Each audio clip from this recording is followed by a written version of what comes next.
जय श्री राम मित्रों, आपका स्वागत है आपके YouTube चैनल सनातन भक्ति सागर पर। पिछले भाग अर्थात भाग 11 में हम लोग देख चुके थे कि लंका में अंगद जा चुके थे शांति दूत के रूप में और रावण को बहुत समझाने का कोशिश किए कि तुम प्रभु श्री राम के शरण में चले जाओ, सीता माता को लौटा दो और दांतों में तिनका दबाओ, गले में कुल्हाड़ी डालो और सीता माता को आगे करके अपने यहाँ की सारी स्त्रियों को भी ले जाओ, तो प्रभु श्री राम स्वतः उन्हें क्षमा कर देंगे और तुम्हें भी क्षमा कर देंगे। घबराने की बात नहीं है। प्रभु श्री राम अपने शरण में आए किसी भी प्राणी का भय हर लेते हैं, तो यही कहते हैं। लेकिन रावण अहंकार वश देखिए क्या करता है। भाग 12 देखते हैं। इससे पहले आप सभी को बहुत बहुत धन्यवाद कहना चाहेंगे। आज हमारे वीडियो पर आप लोग के आशीर्वाद से पूरा 1000 सब्सक्राइबर हो चुके हैं। इसके लिए मैं आपका तहे दिल से स्वागत करना चाहूँगा, धन्यवाद देना चाहूँगा और उम्मीद करता हूँ कि आगे भी मैं आपके लिए वीडियो बनाता रहूँ और आपका प्यार और सपोर्ट तो बना ही है। बहुत बहुत धन्यवाद प्यारे मित्रों। तो चलिए स्टार्ट करते हैं आज का भाग। प्रणत पाल रघुवंश मणि त्राहि त्राहि अब मोही, आरत गिरा सुनत प्रभु अभय करे गो तो ही।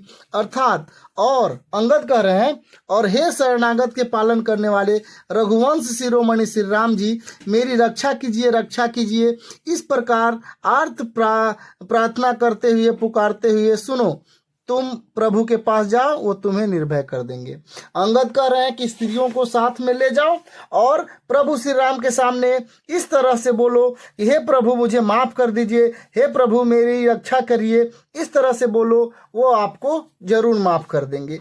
लेकिन दुष्ट रावण जो अहंकार में मग्न है, देखिए वो क्या कहता है।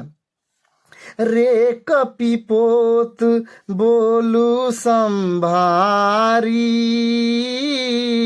मूढ़ न जाने ही मोहि सुरारी। कहु निज नाम जनक कर भाई, के ही नाते मानिए मिताई। अर्थात रावण कहता है कि अरे बंदर के बच्चे, संभाल कर बोल। मूर्ख, मुझे देवताओं के शत्रु को तूने जाना नहीं। अरे भाई, अपना और अपने बाप का नाम तो बताओ, किस मित्र से, किस नाते से मित्रता मानता है। अभी दरअसल जो अंगद थे वो रावण का बहुत महिमा सुना रहे थे रावण को, राम जी का महिमा। तो बोलता है कि क्या तुमने मेरे बारे में नहीं सुना है कि मैं देवताओं का परम शत्रु हूँ, मेरे नाम से ही देवता कांपते हैं, और तुम मुझे भाई कह रहे हो। किस नाते से भाई कह रहे हो भाई? अपने बाप का नाम तो बताओ। तो अंगद बताते हैं, अंगद नाम बाली कर बेटा, तासो कबहूँ भई ही भेटा। अंगद बचन सुनत सकुचाना, रहा बाली बानर मैं जाना। अंगद कहते हैं कि मेरा नाम अंगद है, मैं बाली का पुत्र हूँ, उनसे तुम्हें कभी भेंट तो हुई होगी ही। अंगद का वचन सुनते ही रावण कुछ सकुचा गया और बोला, हाँ मैं जान गया, मुझे याद आ गया, बाली नाम का एक बंदर था। दरअसल सकुचा इसलिए गया रावण, क्योंकि रावण को पता था कि एक बार युद्ध में रावण को बहुत बुरी तरह से हराने के बाद अपने कांख में बांधकर 6 महीने तक घूमता रहा था। तो ऐसा उस बात को याद करके वो सकुचा गया। उसके बाद देखिए, अंगद तही बाली कर बालक, उपजे हूँ वंश अनल कुल घालक। गर्भ न गयहु व्यर्थ तुम जायहु, निज मुख तापस दूत कहायहु। अरे अंगद, तू ही बाली का लड़का है। रावण बोलता है कि अरे अंगद, तू ही बाली का लड़का है। अरे कुल नाशक, तू तो अपने कुल रूपी बांस के लिए अग्नि रूप ही पैदा हुआ है। गर्भ में ही तुम नष्ट क्यों नहीं हो गया था? तू व्यर्थ ही पैदा हुआ है। अपने ही मुंह से तपस्वियों का दूध कहला रहा है। रावण गुस्सा होकर बोलता है कि तुमको तो पेट में ही मर जाना चाहिए था, तुम जन्म क्यों लिया? जिसने तुम्हारे, अर्थात वो कहना चाह रहा है कि जिसने तुम्हारे पिता का वध किया उसी का तुम दूत बनकर आया है और मुझे ही सिखा रहा है। देखिए क्या हो रहा है। सो उसके बाद अब कहू कुशल बाली कहाँ हई, बिहसी बचन तब अंगद कई, दीन 10 गए बाली पही जाई, बूझे हूँ कुशल सखा उरलाई। अब बाली की कुशल तो बता। रावण बोलता है कि अच्छा तुम तो बता दिया कि तुम बाली का बेटा है, लेकिन अब मुझे ये बताओ कि बाली कितना कुशल है और आजकल कहाँ है? तब अंगद हंस कर कहता है 10 दिन, मतलब कुछ दिन बीतने पर स्वयं ही बाली के पास जाकर अपने मित्र को हृदय से लगाकर उसी से कुशल पूछ लेना। रावण के बारे में कह रहे हैं कि बाली के बारे में तुम क्यों पूछ रहे हो? तुम 10 दिन बाद खुद ही मिल लेना, अर्थात युद्ध होने के बाद 10 दिन के अंदर ही तुम्हारी मृत्यु निश्चित है, राम के हाथों वध हो जाएगा। तब तुम ही बाली के पास जाकर और पूछ लेना कि वो कैसे हैं। यानी कि अंगद फिर रावण पर कटाक्ष करते हैं। उसके बाद का चौपाई है, राम विरोध कुशल जसी होई,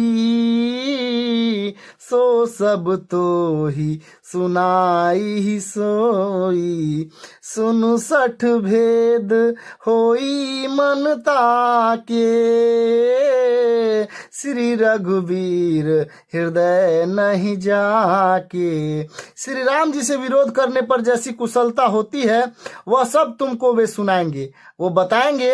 अर्थात वो बोल रहा है कि जब तुम मेरे पिता बाली से मरने के बाद मिलोगे तो वो खुद ही बताएंगे कि राम जी से विरोध करने के बाद कैसा स्थिति होता है, वो तुम्हें बताएंगे। हे मूर्ख सुन, भेद उसी के मन में पड़ सकता है, भेद नीति उसी पर प्रभाव डाल सकती है जिसके हृदय में रघुवीर न हो। यानी वो बोलता है कि तुम मुझे बांटना चाहता है, तुम चाहता है कि मैं रावण के तरफ से युद्ध करूं, राम के तरफ से नहीं, क्योंकि राम ने युद्ध में बाली को मार दिया था।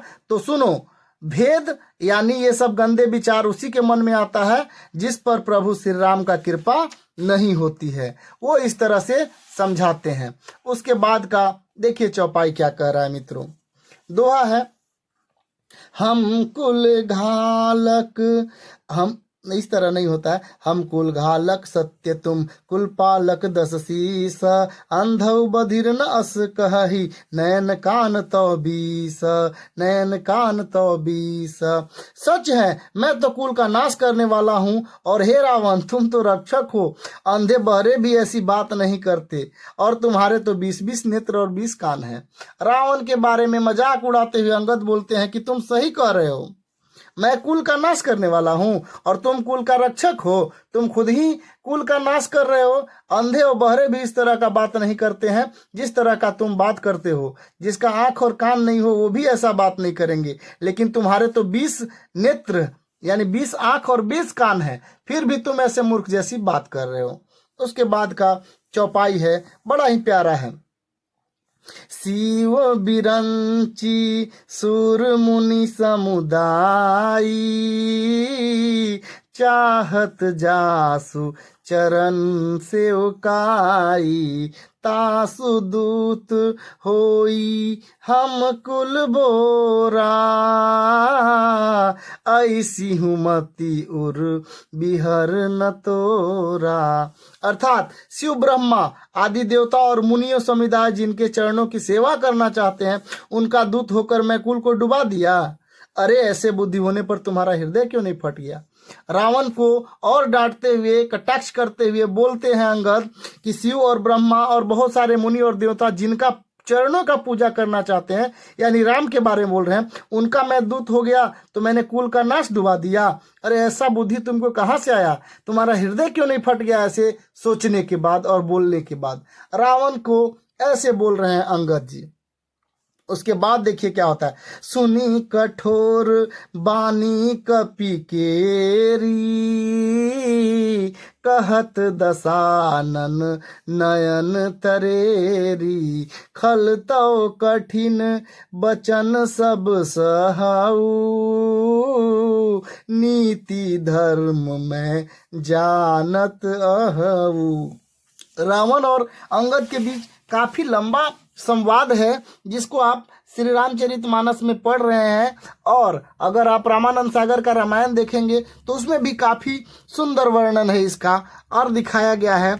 और राम जी भी बोलते हैं कि ये वर्णन, इस जो तुम दूत के रूप में गए हो, जितना अच्छा तरह से तुमने अपना कार्य किया है, इसकी प्रशंसा आने वाले युगों में होगी। तो देखिए वानर क्या कह रहे हैं, वानर अंगद कि कठोर वाणी सुनकर रावण आंख तरेर कर और तिरछी करके बोला, अरे दोस्त, मैं तेरे सब कठोर वचन इसलिए सुन रहा हूँ क्योंकि मैं नीति और धर्म को जानता हूँ, उन्हीं की रक्षा कर रहा हूँ। अर्थात तो बोलते हैं, रावण बोलता है कि तुमको इसलिए मैं अभी तक छोड़ रहा हूँ, ऐसा कठोर बात बोल रहा है इसके बाद भी, क्योंकि मैं नीति को मानता हूँ। अर्थात तुम दूत हो और दूत का वध नहीं किया जाता, इसीलिए अभी तक तुम जीवित हो। मैं धर्म को मानता हूँ, इसीलिए अभी तक तुम बचे हो। देखिए अंगद जी क्या बोलते हैं धर्म का बात सुनकर। कह कपि धर्म शीलता तोरी, हम हो सुनीकृत पर त्रिय चोरी, देखी नयन दूत रखवारी, बूढ़ी न मरहूं धर्म व्रत धारी। अंगद कहते हैं कि तुम्हारी धर्मशीलता मैंने भी सुनी है, वह यह है कि तुमने पराई स्त्री का चोरी की है, और दूत की रक्षा की बात तो अपनी आंखों से देख लो। ऐसे धर्म व्रत का धारण पालन करने वाले तुम डूब कर मर क्यों नहीं जा रहे हो।